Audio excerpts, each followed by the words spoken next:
It really is the fact that this is a strain that is different from the one we recall was circulating and really swept the globe between 2022 and 2023. Mpox is sort of separated into two groups, clade 1 and clade 2, and that previous health emergency was around clade 2, which is considered a less severe form of this virus. Now we are seeing a version of clade 1 that has been in the DRC, but is now spreading to other countries in Africa. There have been now more than 17,000 suspected cases in 13 countries and 500 deaths.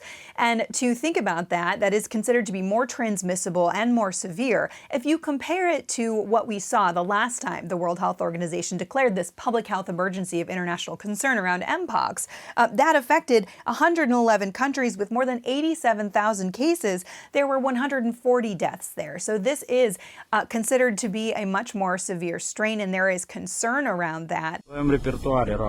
A humiliating scene for the Kremlin. Ukrainian troops sweeping through a Russian village behind a U.S.-supplied Max Pro armored vehicle. Kiev soldiers taking down the Russian flag in another town, with Ukrainian TV reporting from the scene. Ukraine's top general telling President Volodymyr Zelensky the advance continues. Troops have advanced 1 to 2 kilometers in various directions, he says, and then adds, since the beginning of this day, we've taken captive about 100 enemy soldiers. The Ukrainians say they want to create a buffer zone in this part of Russia to stop Moscow's army from attacking Ukrainian territory in the future. But the Blitz offensive is also a major morale boost for Ukraine. A commander fighting inside Russia tells CNN, catching the Russians off guard.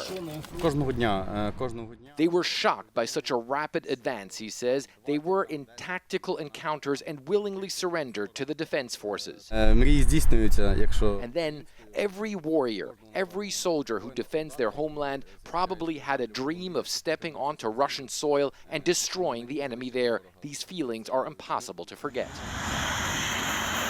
While the Russians claim they're stopping Ukraine's assault, releasing this video of their jets dropping powerful glide bombs, Ukraine says it shot down a Russian warplane, and a security source says it launched the biggest drone attack on Russian air bases since the war began. For CNN. With a wad of cash or the swipe of a credit card, tourists from China, the US, Thailand, Australia are buying up Japan's high-end items at an unprecedented rate, defying global trends of a luxury slowdown. The reason for this shopping spree? The weak yen. I had to come and help their economy. It's a reason why we come to Japan for traveling. I see. It's more cheaper than before. Yes, 100% makes a huge difference. Yes. Yeah. That's one of the main reasons we're here. I was here a couple of years ago, and it was like a completely different experience. The amount of money I'm willing to spend, huge difference. As the yen hits historic lows this year, foreign tourists are snapping up luxury goods for less than back home, and buying tax-free doesn't hurt. The luxury market is booming in Japan as it sees record foreign tourist numbers and spending, with estimates surpassing $54 billion this year alone. But elsewhere, big brands are feeling the pinch. LVMH, the world's largest luxury group and giant behind Louis Vuitton, saw a 14% revenue dip in Asia, excluding Japan, during the second quarter of this year compared to 2023. Brands like Ferragamo and Kering also took a hard hit. But Japan's bucking the trend, even riding a wave of celebrity-driven demand for vintage luxury.